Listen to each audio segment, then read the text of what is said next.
Hi there, Michael Scott here with a market update. According to the Census Bureau, people relocating out of state made up almost 20% of all movers in the last couple of years. That number last year was 25.6 million. So what are some of the reasons people are moving out of state? Well, to be closer to family, moving from cold weather to warm weather, from states with higher taxes to states with lower taxes, or people have finally decided to move where they always wanted to live. In addition, work from home flexibility means many employees no longer need to live where they work.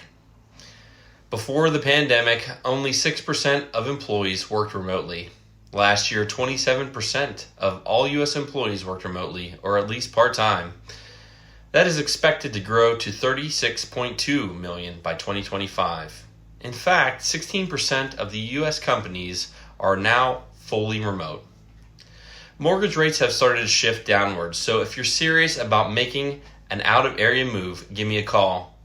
I can not only help sell your current home, but also help you find a great agent in the area where you want to move to.